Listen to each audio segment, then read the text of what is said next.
Welcome back to Headliners. I'm still Andrew Doyle. He's still Josh Howie, and he's most definitely Nick the Big Dog Dixon. So let's crack on. We've got Tuesday's Independent now and a stark warning from your mate, Donald Trump. Nick. Yeah, we are mates. Trump warns terrible things are going to happen as he's blamed for anti-FBI violence. There's tremendous anger in the country at a level that's never been seen before, other than during very perilous times, Trump says, and he's saying that the temperature has to be brought down.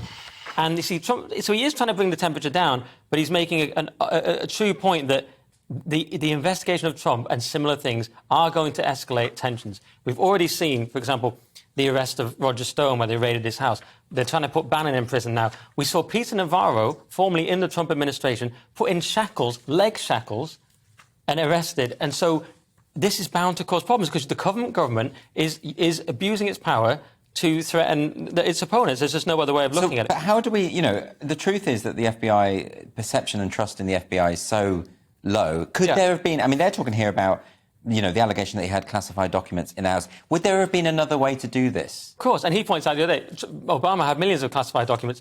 It's a very bad... Whichever side you're on, you should be against this because it's escalating tensions in America. It's not going to be good for the country. And, by the way, Trump here, the claim will be on the left that Trump's somehow inciting violence. I don't think he is.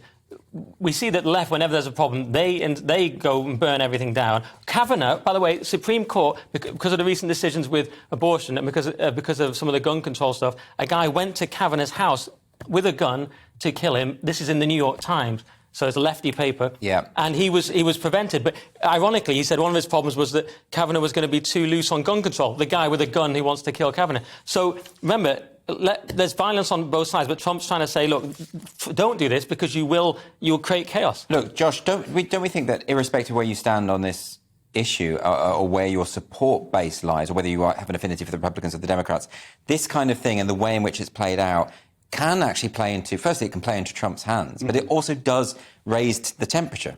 It does raise temperature, and he's the one who's raising the temperature. He says the temperature, on one hand, he's saying the temperature has to be brought down.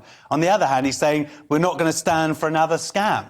Yeah. It's like he's the one raising the temperature. This is his defence for doing something illegal, which is taking top-secret documents out of the White House and into his private residence. Do you not think, though, that that they must have known that he would spin this to his advantage? That must have been. Well, they have a job, which is to prevent law breaking, or in this case, to track down top secret documents that have been removed from the White House. So Nick's shaking his head there. Well, they weren't top Josh secret. was shaking his head throughout my bit and pointing at the story. And it's because they're top secret documents. He broke the law. You're the only person that thinks this in the world. The whole world, yeah. You and a couple of communists. It's so absurd. It's the only time they've investigated a former president in this way. They go to his house. Yes, because he's the only person who's taken top secret documents. No, he's not the only person. Obama took a load of documents exactly the same. What, top secret?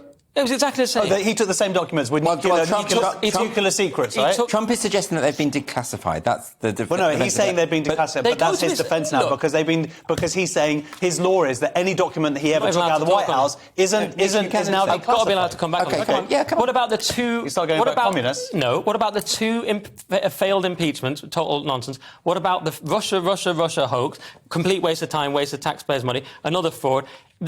You must realise they'll do anything they can to take Trump out. You're like, the FBI is totally legitimate. They go to his house in Florida. They said the lawyers have to look at the wall. You've got to turn the cameras off. This whole thing's absurd. Why is Peter Navarro in leg shackles? So the stuff they took out... Why is he in leg shackles? So they planted it like he's saying. So you're following what he's saying, which is... No, I'm saying the lawyers weren't allowed to look at what was happening. So you're going with his narrative, which is, they could put in anything they want. That's what he's saying. Well, I think this sort of dispute and different perspectives is, it's going to be inevitable. But ultimately, I'm interested in the way in which this plays out and the way in this is perceived. It's a Pyrrhic victory. Josh can say all he wants. It's good that they're doing it. It's not good. It's pushing America towards some sort of civil war. It's a Pyrrhic victory because you anger half the country. You can hate them all you want. I know people in London who want Trump... This is a different country. I don't care. It's America. No, I know people in London who want Trump to die in jail. They're obsessed with it for some reason. Well, I'm not talking about that. No, but I'm saying people think like that. It's dangerous for the country. It's not a way to treat the political opponents. They'll do the same to you later. We've got to move on.